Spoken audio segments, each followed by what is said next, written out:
Part two, there are three ways to get there.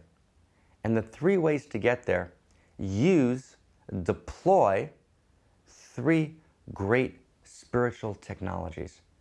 And I'm going to call it the technology of I am, which is first-person meditation, first-person practice, where I actually feel in me and as me all that is. I stop my thoughts, I stop my emotions, I stop my identification with all that is small in me, and I open myself up to identify, right, to realize the infinite in me. And that's what meditation is. I stop the flow of thoughts in my monkey mind darting around. I stop the flow of emotions that I have no control over that toss me to and fro because they're really emotions of fear, where my ego is grasping to find its rooting, and it looks for people to attach to feel at home, and is afraid of those who threaten me. I stop that flow of emotion. And I access beneath that flow of emotion the deep reservoir of heart. I access beneath the fleeting thoughts, the big mind, right? The big mind, which is all that is, which is infinite, which is never born and never dies. And I feel it in me and as me. And so that meditation, right, is the path of I am, right? It's the path of realizing in my first person the fullness of my being. And the very second you realize the fullness of your being, everything changes. And that's one path of practice. The Buddhists would call that path the Buddha. That's the Buddha path. We might call it the I am path.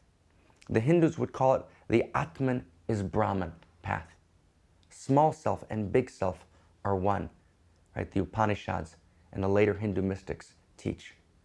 The Hebrew mystics would call it Ani merges with Ayin. Ani, the I, merges with Ayin, which are the same letters in Hebrew, and Ayin means the infinite spaciousness, the direct non-conceptual realization of all that is in me and as me.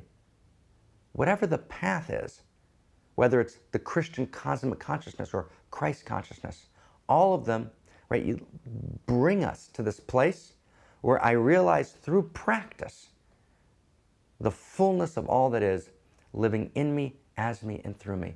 That's what the Gospel of Thomas was teaching, right? That new gospel which says, strike a rock, and there I am in the rock. I'm there every place, in every grain of sand, in every blade of grass. Eternity is living, but it lives most consciously, most alive, right? Most available to me through its living in me. It's the face of the divine which is on the inside. It's entering into the inside and finding and living, right, the deeper truth that's always already true. To be ignorant is not to know that. Right? It's tragic to live your whole life with a case of mistaken identity. You don't know who you are. I mean, imagine, right, if you said to someone, hey, I'm not Mark, I'm King George of England. They look at you a little funny. King George of England? Are you really King George of England? But I am. I'm really King George of England. But come on, Mark, that's real. But if I keep saying it, they think, oh my God, Mark's insane. The guy's out of his mind. Right? He's out of his mind. Right? He's lost his mind. But actually, just hear this deeply. The gap between my identity as Mark and my identity as King George is infinitely smaller than the gap between my identity as a small self and my authentic identity as my true self, in which all that is lives in me, as me, and through me. That the gap between feeling the mistaken identity of believing that I'm my small self is so infinitely larger than the mistaken identity of thinking I'm King George. So to awaken, right, awakening means I'm no longer asleep. When I awaken, it's not some fancy spiritual process. To be awake is to be sane. That's all it means. And sanity means what? To know reality. Right? And to know reality is to know that my small self, that's not what I am. That's part of what I am. But my small self is the vessel that holds the consciousness of all that is living uniquely, right, in me, as me, and through me. Not to know that is to be ignorant. right? Ignorance, Plato correctly taught us, is the source of all evil. Because if I'm just my small self and there are limited resources and you're another small self, I have to compete with you. I've got to compete with you for pride and for status and for dignity and for honor and for food and for all that I feel nourishes, mind, body, ego, and soul. Because I'm a small self and you're a small self and there's limitation out there. So I come from this place of scarcity, right, protecting my grasping ego small self. That's insanity. Right? That is what we call normal mind.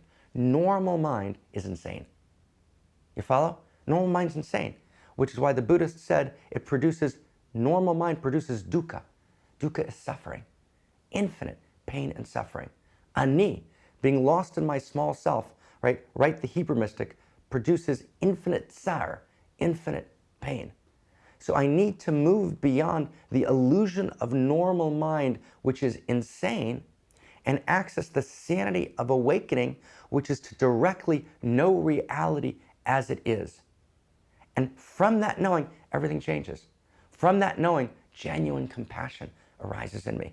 From that knowing, I don't hit you or wage war on you, not because we've signed a treaty and it'll be damaging to me, not because it seems to be polite. I don't hit you because I know that you and me together are part of the same reality. We're part of the same seamless code of the universe. We are at some deep level part of the same cellular body. And I actually feel that. I feel this awakening, right, of love towards you, of openness towards you.